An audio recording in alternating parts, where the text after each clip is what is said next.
You are listening to the Nightly News Podcast, the voice of the Knights.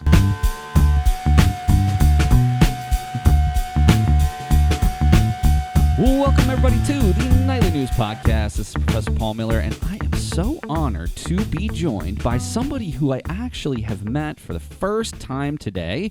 I think this might be the first podcast I've ever done on the Nightly News that the person who I'm interviewing is actually the first time I've ever met them, so that's certainly something. We are here with Executive Director of the Central Penn College Education Foundation, Meredith Smith. Meredith, welcome to the show. Thanks so much, Paul. Happy to be here. It's absolutely my pleasure. Today, we are going to talk a little bit more about Meredith, her background, what brought her here to Central Penn, but also two big events going on for the foundation this term, the Education Foundation Scholarship Application, open August 10th through the 30th, as well as the 55th Annual Golf Open on August 14th. We're also being joined here by Nightly News reporter Amani Chinapu. Amani. Hello. It's your first show. I'm very much looking forward to having you as part of this. Amani is also part of our men's soccer team, which is looking forward to a big season, as well as a really, really cool trip to China, which I'd love to, before the end of the show, to talk with you a little bit more about that. So welcome. All right. Well, Meredith, I want to start off. So first of all, you're coming into the foundation at a very interesting time, a time wherein essentially your first term here at Central Penn, you're overseeing both the scholarship selection and the golf tournament. So first of all, let's start sort of at the beginning. Do you mind just sharing with us a little bit about how you found Central Penn, how you got here through your past positions, and why you took this job? Sure. I know that's a very extensive question. How about let's start here. Tell us a little bit about your journey to where we are today in your work history. Yeah, no problem. I worked in Jacksonville, Florida before moving up to Central Pennsylvania, and for a decade for two nonprofits. And when we relocated here, my family, with my two boys who are 12 and 13, I immediately wanted to see the needs in the community. So I met with, really a slew of community leaders. Una Martone of Leadership Harrisburg, who was one. I immediately enrolled at her guidance in the Executive Leadership Series there and finished that, really just to get a sense of what the community of Harrisburg looks like, who the major players are, and who's moving the needle in the community. One of those meetings, of course, was with Linda Fedrizzi Williams, the college president, and immediately she sold me on the students here, the campus, all the programs and degrees that are offered at the college, and the Scholarship Foundation and what it's doing for students who are working while simultaneously trying to improve and grow professionally.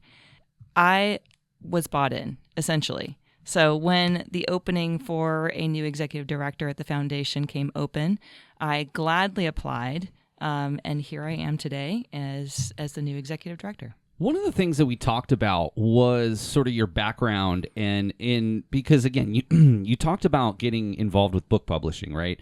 But you're talking about moving into some of these other positions.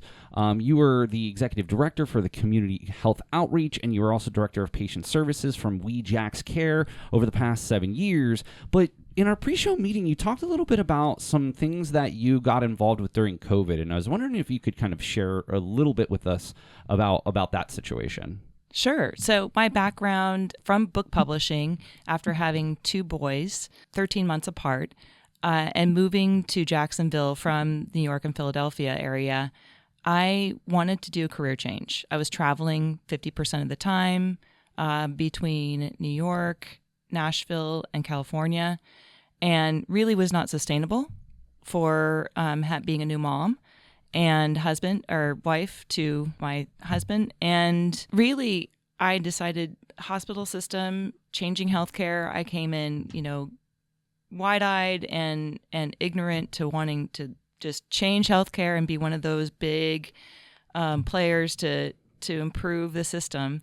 And really, having never spent a single night in a hospital, I needed to learn what that system looked like on the inside. So I got my license as a certified nurse assistant and worked 12-hour shifts in the hospital, and also was serving on the board for a free clinic and food pantry. cut to stepping in as interim executive director for that organization 6 months before COVID hit. And that's where I really got my feet wet.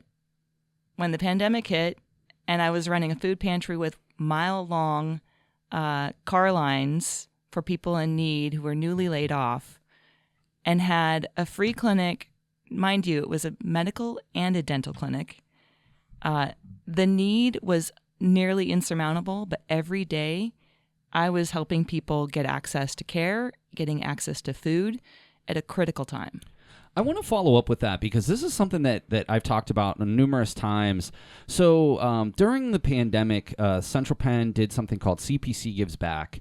And the first year, we actually did this over a series of 3 years, really, not only during 2020, but 2021, 2022 as well, where we partnered with different community groups. And in 2020, each year we had a focus of a type of organization that we wanted to support. So 1 year we supported food insecurity, 1 year we supported housing insecurity, 1 year we supported pets. And so 2020 was our attempt to work with food insecurity. Through that, I actually had the opportunity, we were highly encouraged to volunteer with local community groups. Through that, I actually started volunteering weekly at our local food pantry here in the local area, New Hope Ministries. And I did that for the better part of really the whole lockdown. It was a life-changing experience because one of the things that I wanted to do was give back in whatever way that I could. Of course, there was also an excuse to get out of the house, which I was just trying to take any way I could get because, not only myself, but I had 2 kids at the time who were in high school, and I was in school. My wife was in school. We were all in school. She was a teacher. I was a teacher. It was a crazy scene around the house, as I'm sure you can attest to. But with that being said, New Hope changed my life, and it changed my perspective about that. Amani, I want to bring you in on this because we're sort of on that topic.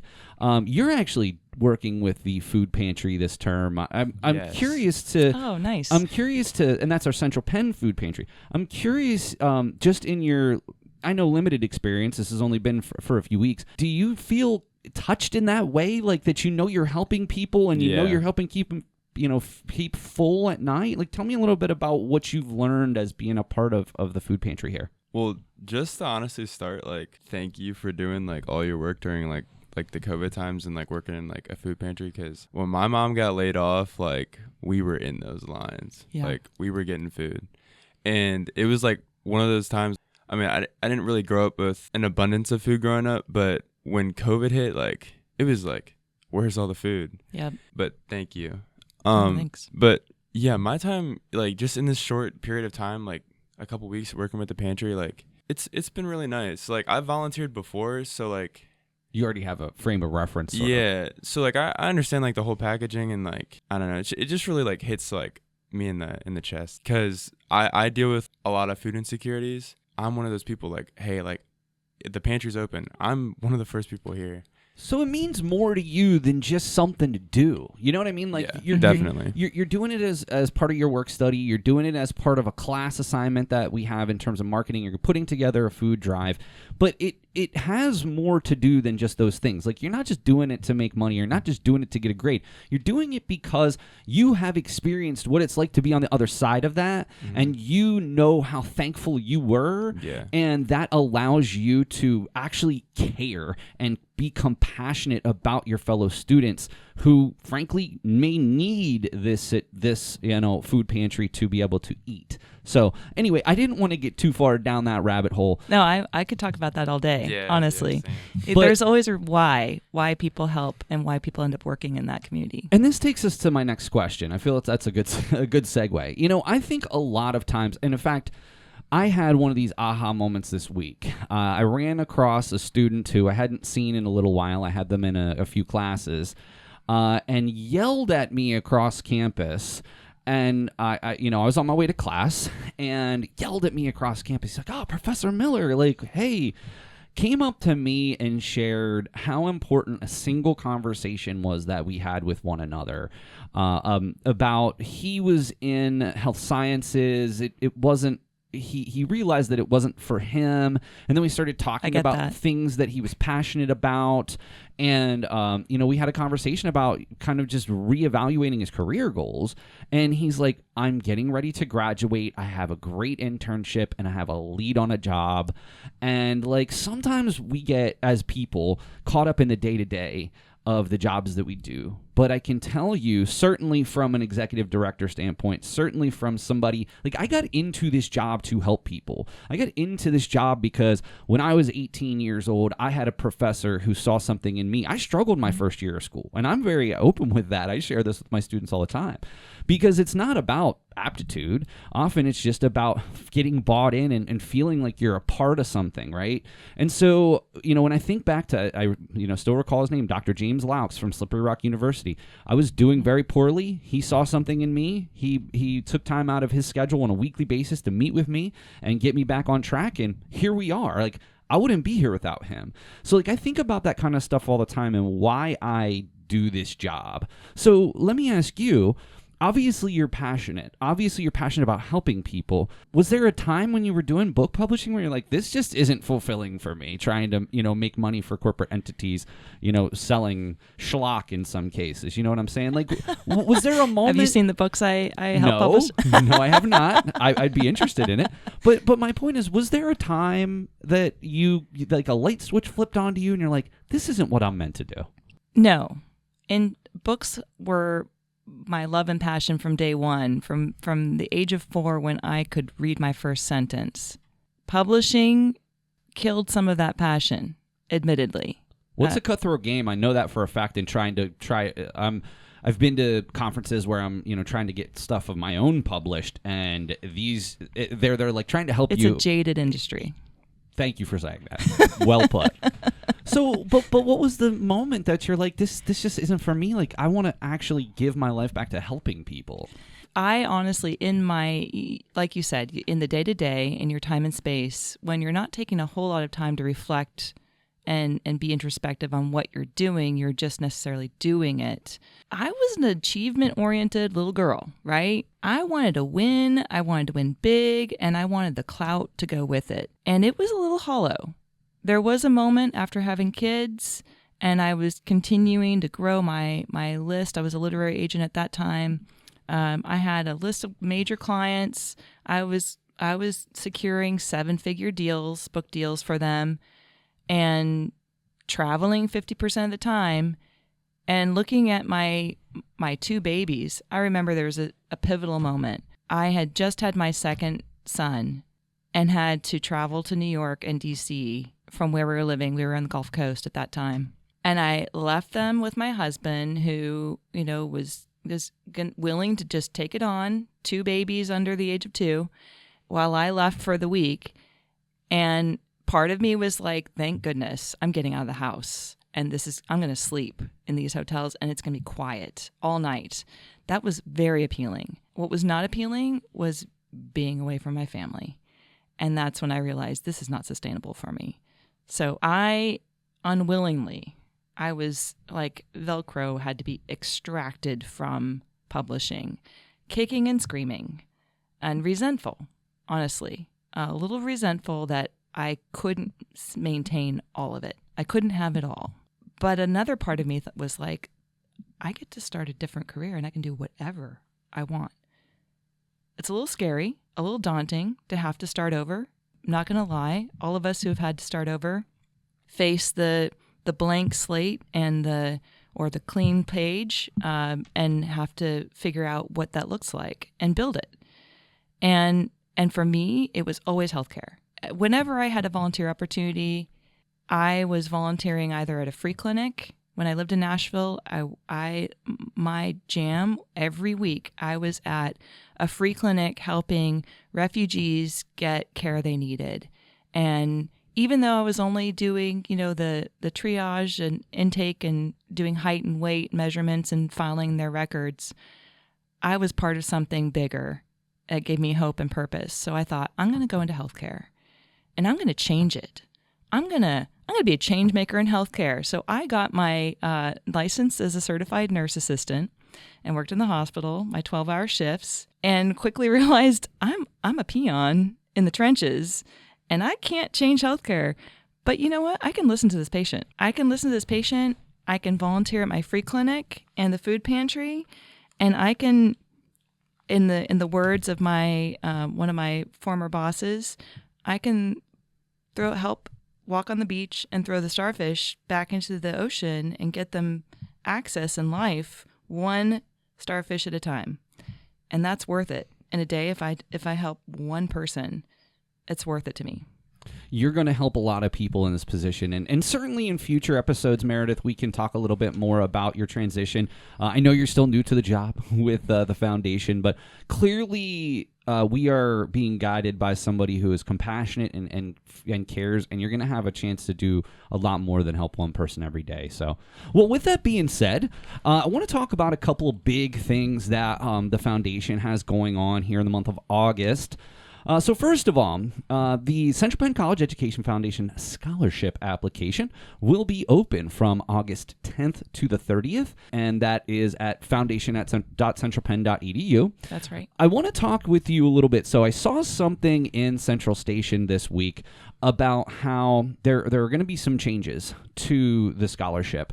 So I want to get your impression and opinion on that, the fact that the foundation is no longer requiring an essay as part of this, and you tout on the Central Station that you're hoping that these applications don't take longer than 10 minutes. Tell me a little bit about why that decision was made, especially because historically there's always been an essay component. Sure. So this was a decision that I inherited. Our board and my predecessor had decided that the essay portion and the assessment evaluation process of those essays had diminishing returns on making scholarship determinations, and we had the belief, and Amani, you can back me up on this, that it was potentially a barrier for students to apply. What are your opinions here? I mean, you've participated in this before. Do you think that essay was a barrier to some? Yeah, definitely some. Even I think the last time it was open, I don't know if I even got it done, but I remember working on it and like thinking really hard. But anyway, some people just don't have time. I know I have friends in healthcare who go to school here. Like they might have clinicals, they might have their comps. Their weeks are kind of flooded. And I also know, like, I'm a communication student, but I have to usually write a lot of papers every week, or just work on a lot of things. And a lot of the work's busy work. It's good for us, but it's really time consuming. So to get another paper done in such a short window, it's a lot for some people, and I've definitely been that person before. Well, and that's certainly fair. I think that's valid. And as somebody who's on the scholarship selection committee, I can see elements of that existing. So hopefully this is going to be a bit more streamlined of a situation. You did say, though, that there are some just sort of open questions. Can you just share with us, just so when people go in, they kind of have a sense of what types of questions that they're still going to be asked to answer, although in a much shorter form? Sure. So the essay mainly, I know we have within the scholarship we have 30 scholarships available to students on a rotating basis, and those funds vary term to term. But among the scholarships available, we're looking at some essential criteria, and in that is GPA, gender, what county you live in, whether you're in athletics or not, or any extracurriculars, what your program, your major is, what degree you're seeking. Beyond that is where we wanted to hone down the additional factors that we consider as evaluators for disbursement of scholarships and awarding scholarships to students. One of those is, are you facing some extraordinary challenge while you're enrolled as a student? And if so, can you explain what that is briefly? So rather than having to write a whole essay on it, you can just briefly explain what circumstances you're in currently that might pose an additional challenge to completing your studies. Well, I'm glad that new executive director, new path and direction. I just appreciate the fact that you are so caring about the students and the impact that this scholarship can have. I can just say from experience, because basically ever since I started here, this is an assignment in my classes to do this. Not for any other reason, because I believe in the foundation so much. I also believe, especially maybe in more of maybe our online students, maybe just don't know about it. Right. You know, we could sit here and say, hey, it's in this thing and it's in that thing. But to Amani's point, you know, our residential students, they're here. They're going to see the things hanging on the wall. Their people in their classes are going to talk about it. Online students may often feel a little bit more isolated and maybe just less of a connection to campus in some cases. And so by me doing it, I'm also hoping to kind of pay it forward next time. So if I tell you this time, hey, it's an assignment, please do it for my class, but it runs every February and August, mark your calendar for next time, so if I don't have you, you can still fill it out. That's what my hope is that by me introducing it to all of my students, that future terms that they're not going to need to have somebody push them into doing it. So, and I'm honored to be a part of this scholarship selection committee as well, and looking forward to our first meeting on that. I love that you brought that up, Paul, because I do want to say you can apply for a scholarship as long as you're enrolled as a student. Yeah, I do want to make sure that people know you don't. It's not a once and done. You can apply every term, and well, not every term. I mean, of course, when they're open twice a year. Right. Twice a year, you can apply as long as you're enrolled as a student and degree seeking. And again, criteria is 2.0 or higher GPA for some of these scholarships. Some of them have 2.5 or higher GPA criteria. So don't think that you won't qualify. I would say go ahead and apply and then see what you get awarded, because the application itself takes less than 10 minutes to complete. Well, again, that is going to be at foundation.centralpenn.edu. That will be open August 10th through the 30th, and that is a wonderful opportunity here twice a year. I've worked with students who have gotten it every single time, and I know at least 2 students off the top of my head that got more than $10,000 in scholarships during their time here at Central Penn. So again, I couldn't be more of an advocate. Of course, I'll put your information along with it, and I'll put mine along with it too. If anybody has any specific questions about the scholarship, we would be happy to answer it. Just want to give one more quick plug before we get out of here today about the 55th Annual Central Penn College Education Foundation Golf Open. That will take place at Rich Valley Golf on August 14th. It's a 9 a.m. start. And registration starts at 8. So this is your first golf tournament. This will be my 10th. So what I can say is, not only is it amazing to be out there, and Rich Valley is one of my home courses, but the people put on such an amazing golf outing. So tell me a little bit about your experiences, like coming into this position. And guess what? We have a golf tournament here next month. Yeah, no problem. My only other experience, I'll say, coming from Jacksonville was TPC Sawgrass, which is much nicer than Rich golf Valley. Tournament. but yes, this is my first golf tournament for Rich Valley and fundraising for a nonprofit here in Central PA. And I can say, having only coming in as a newcomer to the event, its reputation precedes it. It is supposed to be an awesome, amazing, free, fun event for students. We have 2 teams. 2 board members have sponsored 2 student teams. So I know the athletics department is looking for people wanting to play. So if you're a student and you're a golfer, reach out. And we're supposed to raise we average every year raising about $35,000 to $40,000 in scholarships. That's amazing. Yeah. And the impact that has, it's tremendous. We have amazing community sponsors. They've been sponsoring for, if not since the inception of the 55 years, they've come in and they've been sponsoring for decades. Yes, certainly every year that I'm there, it's the same folks that sponsor. And it is the largest single event that you do every year. And so if you're at all debating, please reach out to Meredith.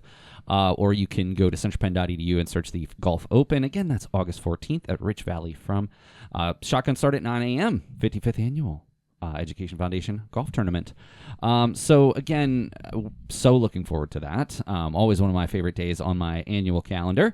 But, Meredith, it's been such a pleasure to get to talk with you, and I'm so glad that have a wonderful new leader at the helm of the Education Foundation. Awesome. Thank you. Amani, do you golf? Sadly, I don't. I'd have to caddy. Yeah, I don't golf either. We ride carts, man. We don't need caddies. Oh.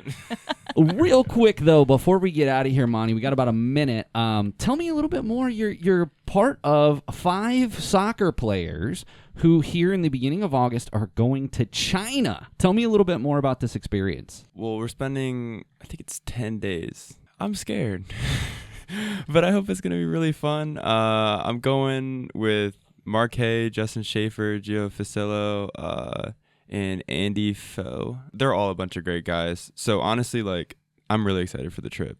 What is the purpose? The purpose, so it's more of like a networking event. We're also going to be talking to a lot of business leaders, and we're going to a bunch of technical schools. I think we're doing like hands-on course one of the days. But I mean, the main purpose is really.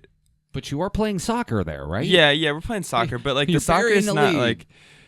Yeah, the soccer's. We're playing 3 games. 2 of them are like 50-minute, and then one's 90-minute. But we should be playing like schools like in China. It's gonna be really exciting because we don't know what to expect. We could expect 50 fans or 1,000. Right. So it's going to be really cool. And, of course, we're looking forward to the upcoming men's soccer season later, starting in the summer term and into the fall. So we wish you well there as well. And, of course, safe travels. Yes, thank you. Well, hey, Meredith, thank you so much for being a part of our show. And we wish you well in these 2 endeavors specifically that we talked about, but certainly wish you well in your transition to this new role. And, again, thank you for now you can say you've been on a podcast. I can. And Amani, thank you, of course. Now you can say you've been on a podcast, but thank you for not only, being an amazing student athlete, but also working with the food pantry. You're doing some amazing stuff here. So again, thank you for your time today. Yeah, thank you. All right, well, that's going to do it for this episode of the Nightly News Podcast. We want to thank Central Penn College Education Foundation Executive Director Meredith Smith and Nightly News reporter Amani Chinapu for joining us today. But until next time, this is Professor Paul Miller, and we'll see you next time on the Nightly News Podcast.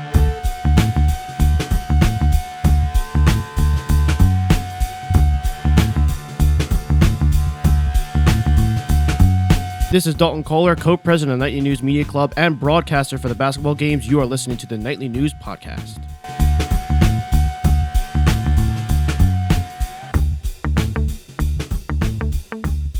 Well, welcome everybody to the Nightly News Podcast. This is Professor Paul Miller, and I'm so honored to be joined by, number 1, our Library Director, Margaret Schachte. Margaret, I know that this is sort of old hat to you at this point, but welcome back to the show. No, it's fun and exciting every single time. How many times have you been on the show? I'm actually not sure.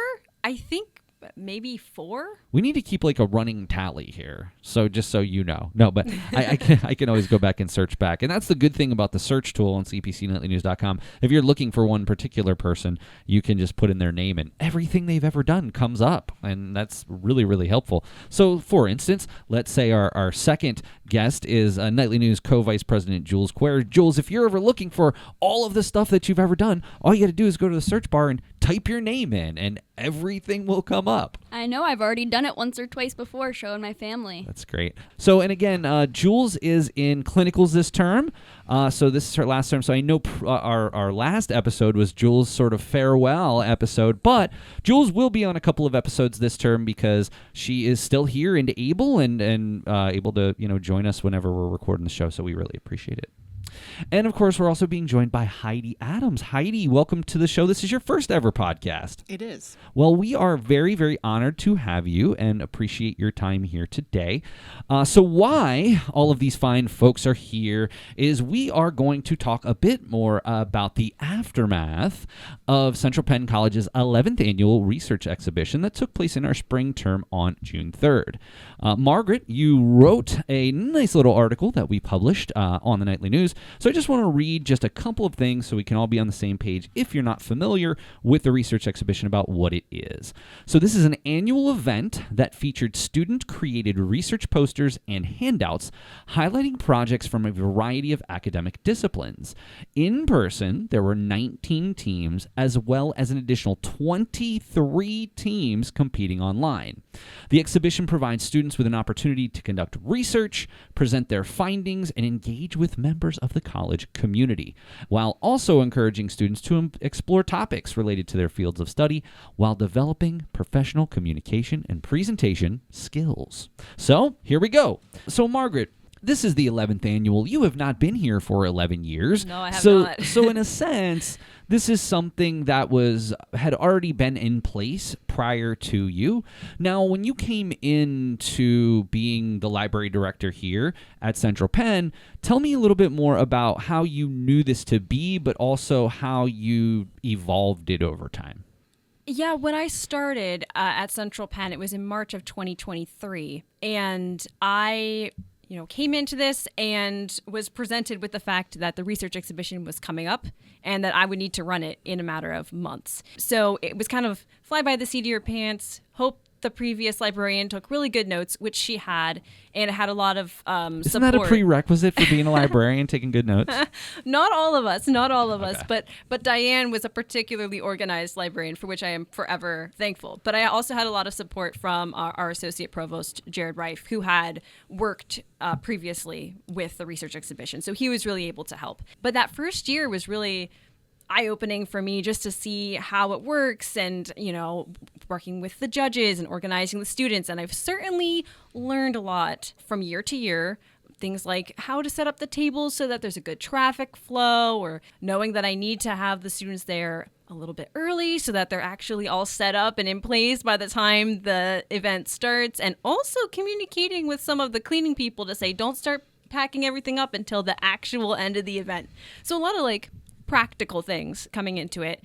I've also learned that it really is not quite enough for the library to just sign people up and then run the event later. It makes so much more of an impact, I think, when the library interacts more with the students along that journey. And so this year especially, I visited all of the classes that were going to participate and met with them, showed them examples from previous years, scheduled, I believe, 3 different open research events at the library where they could drop in and get help with their projects.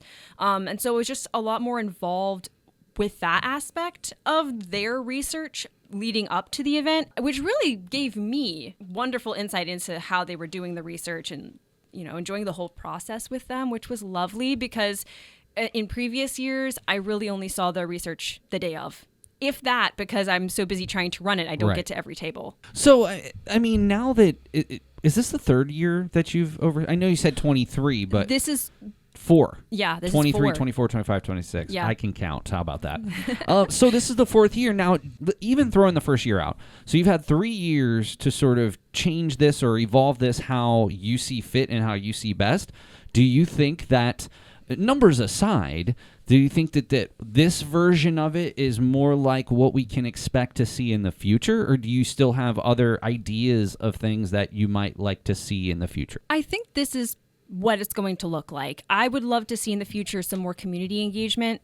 I would love to see this year, for the first time, we invited potential future employers to the event. Wow. And so we had UPMC, we had some people from different physical therapy institutes come in, which was great. And I saw students walking away with business cards in their hands of who to contact, when they're ready to graduate and get a job. But I would like to expand that a bit more. I also think some of the students didn't take advantage of the fact that they were able to invite their family and their friends and their community members. And I would like to see that maybe expanded upon in future years. I just think it has a great opportunity to be a real community event, not just for our insular Central Penn community, which is great, but also expanding it out and really helping with that networking piece. And I think also giving the students the opportunity to really feel like they were performing for an audience in a sense. I know it's research and we're not really performing, but still that public speaking aspect is a little bit different when you know that it's members from outside of the college,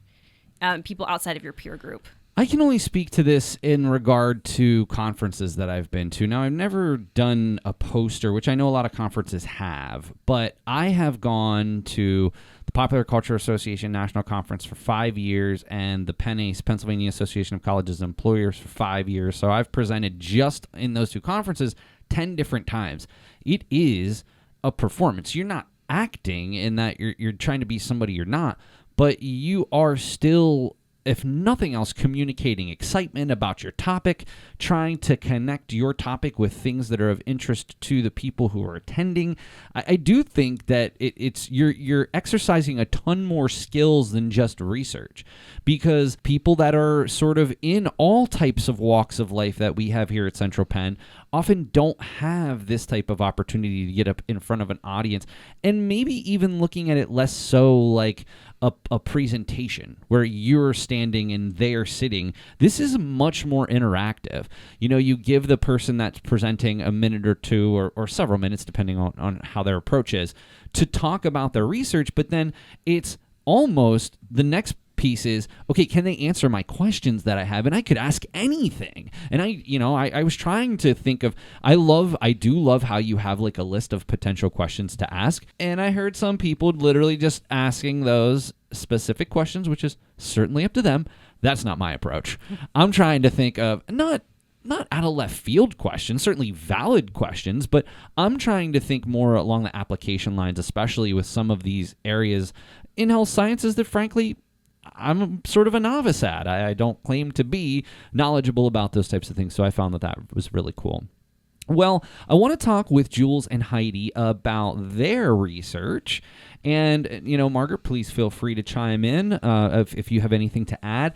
So, Heidi, you worked with several others. You were part of a 4-person group from the School of Health Sciences. And the title of your research was Don't Stress, It's Just a Test. So share with us a little bit about, number one, how did you come up with this topic? What are some of the things that you actually discovered in your research? Sure. So I know a lot of the consideration that went into the research project was focused around the fact that we all, as students, are likely to very soon at the end of our terms sit for a certification exam. So we now this is not a new concept to look at how stress kind of can inhibit somebody's performance on a test. We wanted to take a look at the real impact on people. And so to showcase not just our clinical skills or our research skills, we were able to kind of apply to a multitude of different audiences. And I think that's really important when you're sort of reaching across campus. You know what I mean? So for you, it was more important, at least in the discussion in the research exhibition, to try to maybe generalize that a little bit more, or did you go through that in the whole entire research process? No, I think a lot of it ended up getting watered down because we had so many really cool ideas. And then what we wanted to try to do was limit it to what we could do on campus, take a look at what our participants were available to do, and then also compare that then to what we found in other studies. So tell me a little bit more about some of the things that you took away from it. So give us just a little bit of background about how you engaged in the study and what some of the conclusions were that you drew. I think we were all pretty surprised. I mean, a lot of our conclusions were centered around the fact that there was, in fact, a pretty big decline in physical output of, pulse and respiration. We were able to see those numbers drop significantly. And that was pretty much true of all the studies that we found. There's a connection between stress response physiologically and sitting for an exam.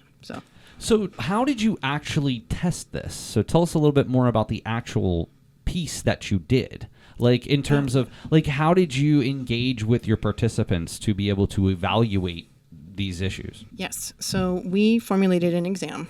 And before we did that, we wanted to try to make sure that it could accommodate as many different folks as possible. So we wrote up the exam, and we decided that we were going to have 2 groups, okay?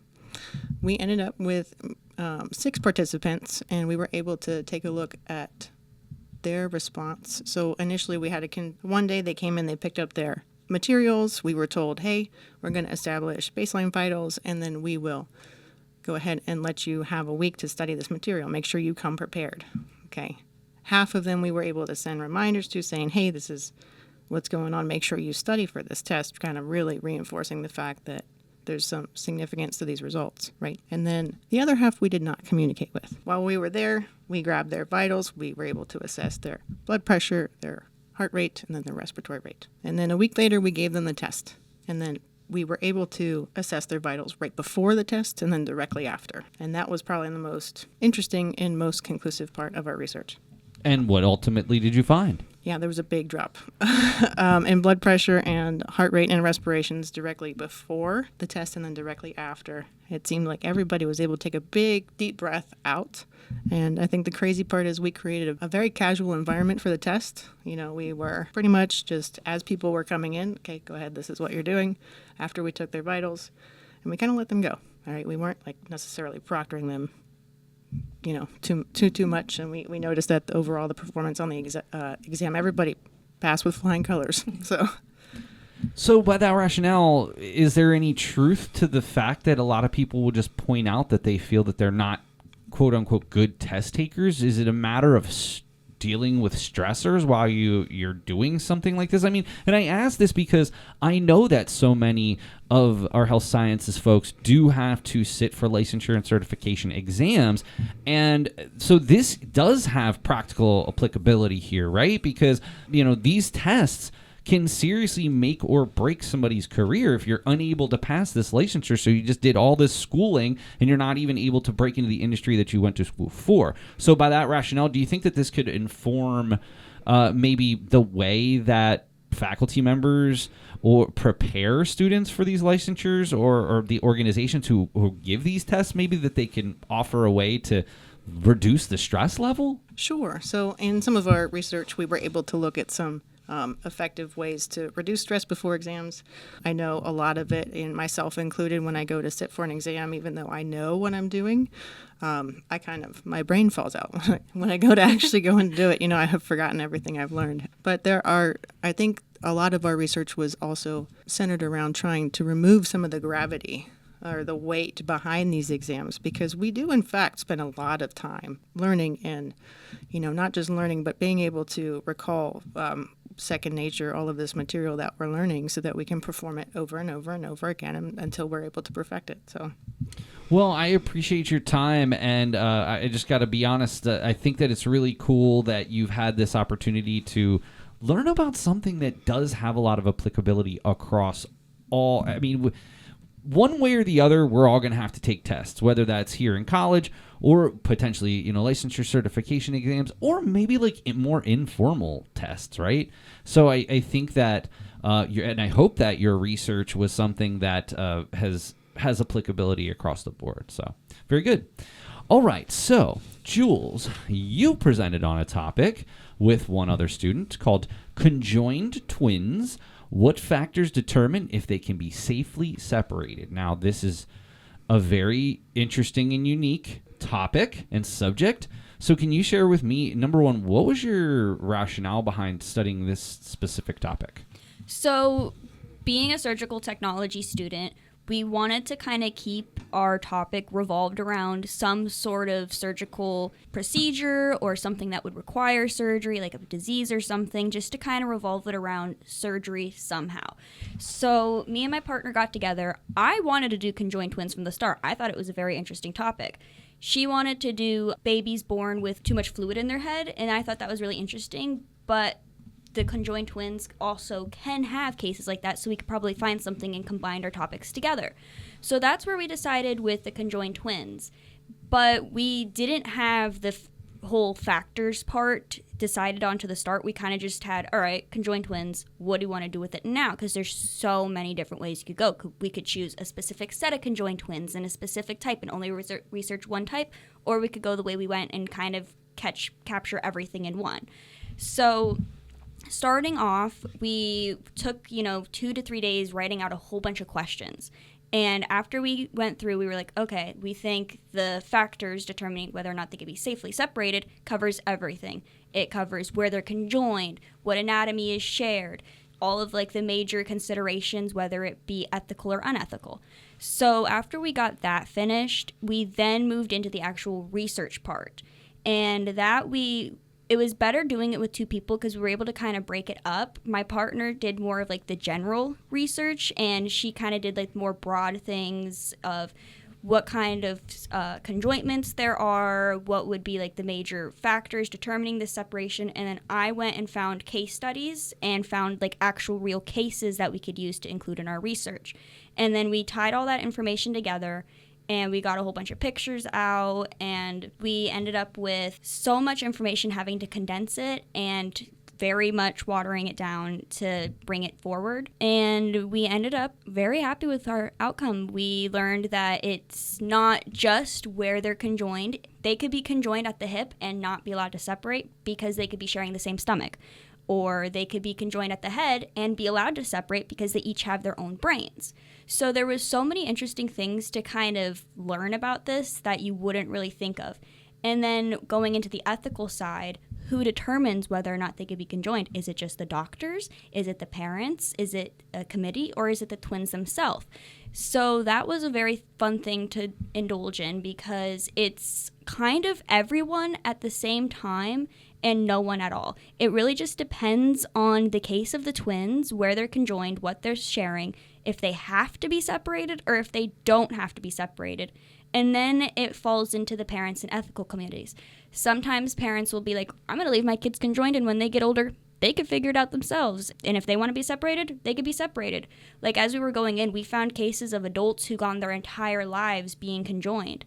And it's just, and at the head too, not just, at the hip. No, there has been cases of twins conjoined at the head, and it's just so shocking and so interesting to learn about. And I want to ask both of you this question, but I'm going to start with Jules while you're rolling here. So obviously, research is something that at the college level is extremely important, but it's rare, I would argue almost non-existent, that you are presenting to people outside of your class. Yes. For the vast majority of time. Now, I always do a final presentation because I teach communication classes, so even if students aren't comm majors, that is part of the thing that I feel that I'm bringing to the table. What was it like for you? Now, you have always been very comfortable talking to people. I mean, that's part of the reason you've been such an amazing asset to the Nightly News. But what was it like for you to have to speak to people? Like, you were invested in the research. You've been a part of the project for a really long time. What was it like the day of to actually have to talk to people about this? Honestly, it was a lot of fun. I enjoyed kind of answering the questions people gave to me, and then also including my own little bits that they wouldn't think to ask, and pointing out things on the board that were kind of like self-explanatory. So it was a lot of fun for me. I also prepared for that by asking all of my non-medical friends, what do you want to know? I'm bringing this topic to a table. What would you ask, and what are you wondering when you think of conjoined twins? So I was able to also take outside opinions and outside questions and already kind of put them in my own brain so that I had them on the back for later. So once I went through, I was able to pull information from my board and then pull information from myself. Well, and again, would you argue, I don't want to make this point, but would you argue that your experience with the Nightly News helped you in some way? Oh, 100%. I probably wouldn't even have the confidence to talk to anyone. Like, I wouldn't say I wouldn't have the confidence. I have a lot of confidence when it gets on to talking outstage and in front of people. I did that for years. But I probably wouldn't have had the confidence to be involved with it, and unless only because we were forced, we had to do it for school. But like, if it was just something the faculty to members sign up prefer for, to use the word compelled, not forced. not forced. Okay, we were compelled to do it in order to pass the class. So, but if we weren't, I probably wouldn't have even batted an eye at it without the Nightly News and not having any sort of involvement on campus. Well, that's great to know, and I always love to hear that stuff. So Heidi, same question. So for you, I mean, maybe I know that you seem like you're a very outgoing person, but maybe Jules had a different experience in terms of getting here and a comfort level.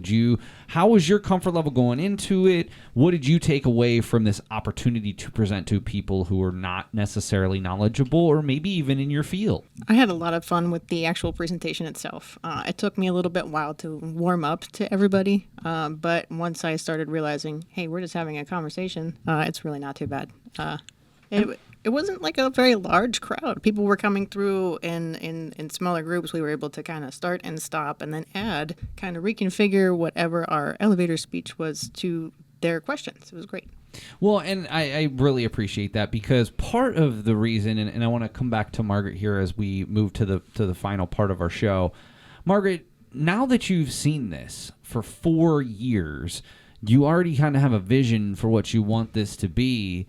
Can you just reiterate what the intention of this is? And it's not, I understand in a general sense, yes, we want to see our students, what they're doing, what research they're doing. But can you share maybe some unintended side effects or maybe intended side effects that just aren't front of mind that you can see now that you've run through this process for several years? I think it really allows students to celebrate the work that they've done. And obviously, as Jules pointed out, they're compelled in many of these cases. They have to be there.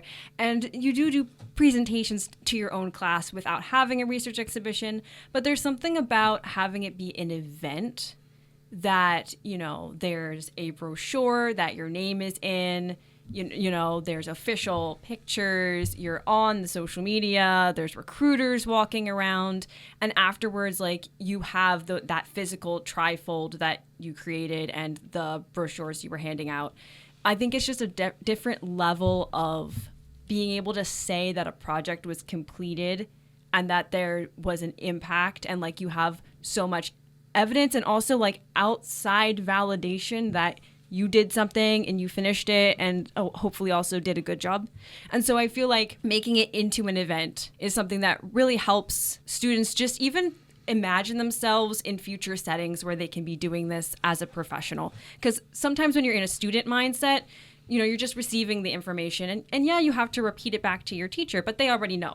Right? So hey, sometimes people present on stuff I don't have a frame of reference on. Okay, so yeah, the instructor is learning some stuff too. But then I feel like there's a shift then at some point where you go from a student mindset to realizing that you're going to be taking this out into the world and owning it and deciding what direction it goes in. And I hope at least that the research exhibition is a moment where students can realize that and really see that there's stages beyond this where you can still be researching and learning and communicating and presenting and making a difference. In my mind, in my personal experiences, not only just through our research exhibition, but when I've presented on my own research in the past, it just helps me kind of know what I'm talking about inside and out, because I have to not only present and be able to present in a way that's understandable for the people in the audience, some of which may not know anything about what I'm talking about. But I also need to be able to be prepared for questions. So it just compels you to really know everything you're talking about. Because if somebody asks you an off-the-wall question and you don't have an answer to, you have to come up with something. And you're pulling from your knowledge base versus just making something up, right? And I think that is a really good skill too, especially in healthcare. Now, I'm not going to say for 1 second that I know much, if anything, about healthcare outside of when I get to hear about student research like this. However, when you're working with patients and their families, and they're going to have types of questions, and you may not always know exactly the answer, but your familiarity with these cases is going to help you really communicate with them. And I'll tell you, in a healthcare setting, communicating not only with the patient, but with their families is such a crucial part of healthcare that, frankly, often I think isn't always thought about. We always think about the health care, the actual care that people are getting. And I do think it's that communication with them that's going to help. So again, this opportunity for you to have, be it the research exhibition, I think is really, really, really important, and I hope that you were able to take some value away from that. Can I share one thing that I liked that I thought was really great that each of these teams did? Sure. So with Jules's presentation, I loved the fact that they incorporated lift the flap features into their trifold because obviously, images of conjoined twins can be a lot, especially if you're someone who isn't in the medical field or, maybe you're just sensitive to that topic. I thought it was a great way to keep the autonomy and the choice with the visitors, with the people walking around, but offer that they can see it if they want to, but leaving that control and that autonomy with the people who were coming around and visiting and talking. So I loved the lift the flap feature. It also made it interactive. And anytime I think when you can get people to interact with your display, it just elevates it. So I loved what your team did with that. And then for Heidi's team, I absolutely loved the fact that they color coordinated their outfit with their poster and their handout. It was, when they walked in, they weren't all together at first. And then I saw one more of them come in and I'm like, oh my goodness, they planned this. They are all wearing the same kind of green. And I just thought it looked great in the pictures, first of all. But also it just shows that like, they weren't just thinking about the research or just about their elevator pitch or the handouts. Like they were really taking everything into account. And I really loved that when I saw it. I'll leave it at this. I've been very lucky over the past several years to be at least a judge. And I always leave the research exhibition. I'm trying to think of the best way to say this. I always leave the research exhibition remembering why I got into this business. And I will say, trust me, I think about this all the time. I think about why I do my job, just like I'm sure the two of you think about why you've got into the line of work you have, and Margaret with you as well. It's, for me, I remember, sometimes we get caught up in the day-to-day. I remember why I got into this business, because the pride that I have in students who I've honestly often never even met, because this is not easy to get up as a student to talk with people from the president all the way down to the faculty and staff. I mean, it can be, talking about stress, I mean, it can be extraordinarily stressful. So kudos to you both for doing such an amazing job, and I appreciate you joining us today to chat a little bit more about that. Well, before we get out of here, Margaret, there's a few things that we need to talk about. First of all, coming up, you have a library research night for the health sciences departments in week 6 and 7. That's going to be on August 12th and August 20th. Do you mind just sharing with us really quick what these library research nights are? They're specifically designed to support students in Essentials of Anatomy and Physiology 1 and 2, because we usually find that if students are going to struggle, if they're going to hit a hard point in college, it's going to be in those classes. And those are kind of where we see the cutoff where maybe students have to retake in the program. And so we wanted to build in some extra supports. And it's an open research night. You can drop in, use it as a designated time to really work on this project, which is a large part of the grade in these classes. You can collaborate with other students. I'm there to provide research assistance, and Judy Karras is there, who's a success coach for health sciences, and she's also there to help with the writing, with the research, the citations. And then because we know that a lot of our students are online and a lot of our students have families, have kids, and sometimes that makes it difficult to come to the library and use the resources. And so to help with that, we do have on-site babysitting as well. So if, ordinarily maybe you don't have the opportunity to come to the library because you're looking after little ones, you can bring them along with you. They'll be there with a babysitter, and then you can lock in and really get the work done that you need to on this project that's going to be such a big part of your grade. Tremendous. So that is August 12th and 20th from 5 to 8 in the library. And then, of course, you are doing the Summer Book Club. This is William Maxwell's So Long, See You Tomorrow. There hasn't quite been a date. We're still recording this very early on in the term, but it typically takes place later in the term. So maybe just a quick once-over about the book club, and of course they can stop down and grab the book from you. You have copies of it to give out. But tell me a little bit more about the book club and maybe just a quick pitch on the book itself. Yeah, every term we select a book. It's voted on by our book club members.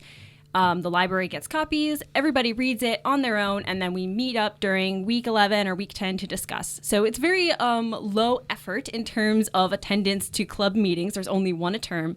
And this term, actually, the book was suggested by Heidi. So she gets to have everybody read a book that she was interested this time around. I'm looking forward to it. It's a book that I had never heard of before. It's a novella, so it's quite short. It's only about 135 pages, so that's great for our students who are busy and juggling a lot of things.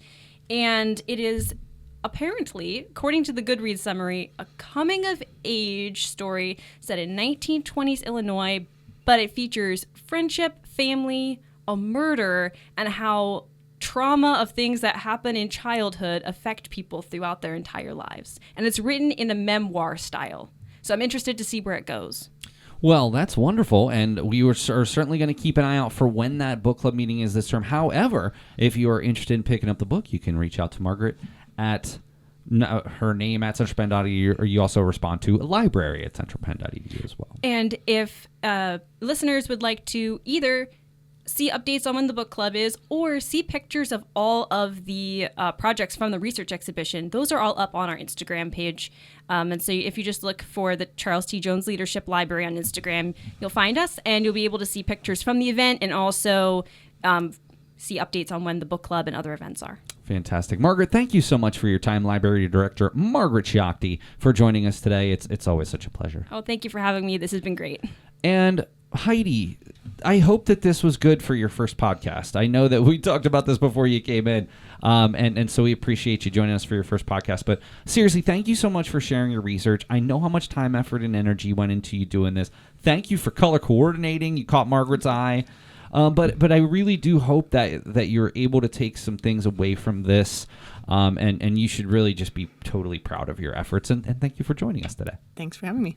And Jules, of course, we again hope to have you on later in the term again. So I want to spare with the the sadness, but you've been such an amazing part of the Nightly News, and I don't want to go on and on because we already kind of did this, but thank you so much for not only taking time out of your day, but for participating in such a serious topic. And again, I hope you're able to take some things away. And again, thank you for everything you've done for the Nightly News, and hope that you continue to throughout the end of the term. Of course, and I'll 100% be back.